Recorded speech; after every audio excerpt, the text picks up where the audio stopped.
सवाल एगो हम पूछे थे। कब से लग रहा है कि संविधान खतरे में है? 15 के 14 के बाद कि 19 के बाद कि 2-3 महीना पहले से? क्योंकि आप लोग जितना इंडिया के जितने नेता हैं सब एक ही गीत गा रहे हैं कि संविधान खतरे में है। एक और सवाल लोकल से ले लेते हैं। एनडीए का भी जो कैंडिडेट है और जो इंडिया का कैंडिडेट है सीवान से, लोग कह रहा है कि सब लोग मतलब लेफ्टे ही, दोनों लोग लेफ्टे विचारधारा के हैं। आपको मालूम होगा कि चिलमरवा में मेरे ऊपर फर्जी केस किया गया, कितना बार एफआईआर फाड़ा गया। को जो कहा जा रहा है वो लेफ्ट विचारधारा मत कहिए, वो लेफ्ट से गद्दारी करने वाला। हम लोग उसको गद्दार मानते हैं पूरे तौर पर। अगर वो लेफ्ट के विचारधारा से ग्रसित रहता तो शायद जिस भूमिका में वो चला गया वो मैं नहीं जाता। लोगों से मिल रहे हैं बढ़हरिया में, ये हमारा क्षेत्र है, दरौली आपका क्षेत्र है, बढ़हरिया का हम है इसलिए कह रहे हैं। स्वागत है सबसे पहले बढ़हरिया में। चलिए। तमा फेफड़ा कैंसर, टीबी आदि से है परेशान तो Iman TB chest and heart care clinic है एक बेहतर समाधान। संपर्क करें डॉक्टर आजाद आलम से, centre point Chakia road, Siwan. Leucorrhoea, मासिक अनियमितताएं, बच्चेदानी में गांठ, बच्चेदानी बाहर निकालना और डिलीवरी से जुड़ी हर समस्याओं के लिए आज ही आए डॉक्टर वंदना कुमारी के पास। पता है डॉक्टर रामाजी चौधरी से 100 कदम पूरब, डॉक्टर कॉलोनी, सिवानी। अधिक जानकारी के लिए नीचे दिए गए नंबर पर कॉल करें। माले विधायक सत्यदेव राम हैं, चुनाव प्रचार लोगों से मिल रहे हैं बढ़हरिया में, ये हमारा क्षेत्र है, दरौली आपका क्षेत्र है, बढ़हरिया का हम है इसलिए कह रहे हैं। स्वागत है सबसे पहले बढ़हरिया में। चलिए, आपके चैनल के माध्यम से पूरे सिवान बिहार की जनता को भी स्वागत करता हूं, आपका भी स्वागत करता हूं। और बढ़हरिया की धरती पर आए हैं और आपको ज़्यादा से ज़्यादा स्वागत करता हूं। जी, सवाल एगो हम पूछे थे। कब से लग रहा है कि संविधान खतरे में है? 15 के 14 के बाद कि 19 के बाद कि 2-3 महीना पहले से? क्योंकि आप लोग जितना इंडिया के जितने नेता हैं सब एक ही गीत गा रहे हैं कि संविधान खतरे में है। इस समय तो देश में दो विचारधारा की लड़ाई चल रही है। एक बाबा साहब के जो संविधान है जी, एक उनका विचार चल रहा है, और दूसरा एक जो मनुस्मृति के लोग हैं वो विचारधारा चल रहा है। ये दो के बीच देश में ये लड़ाई है।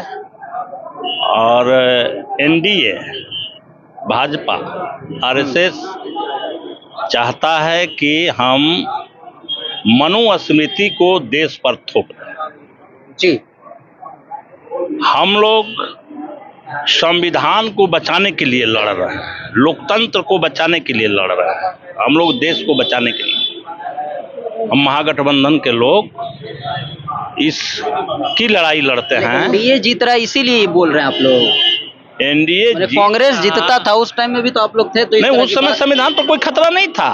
खतरा तो कभी कभी आता है ना, तो उस समय खतरा नहीं था।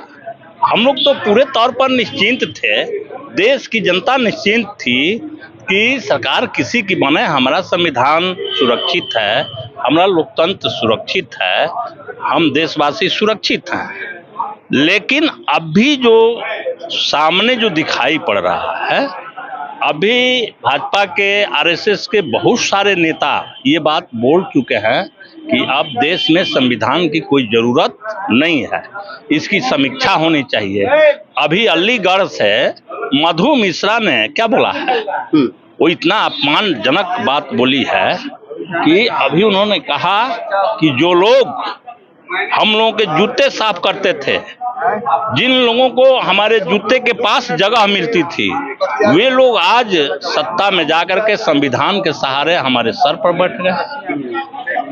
तो ये बात दर्शाता है, नहीं तो प्रधानमंत्री को ये बात बोलने की क्या जरूरत थी कि अम्बेडकर आ जाएंगे तब संविधान खत्म नहीं होगा। ये प्रधानमंत्री को बोलने की क्या जरूरत थी? कहीं ना कहीं अंदर में गड़बड़ है। संविधान को खत्म, ये 400 पार का मतलब क्या है? 400 पार का मतलब कोई बहुमत अपना मांगता है।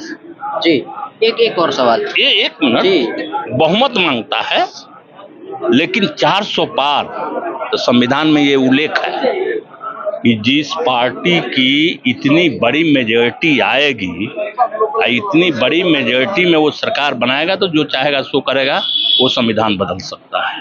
एक और सवाल लोकल से ले लेते हैं। एनडीए का भी जो कैंडिडेट है और जो इंडिया का कैंडिडेट है सीवान से, लोग कह रहा है कि सब लोग मतलब लेफ्टे, दोनों लोग लेफ्टे विचारधारा के हैं।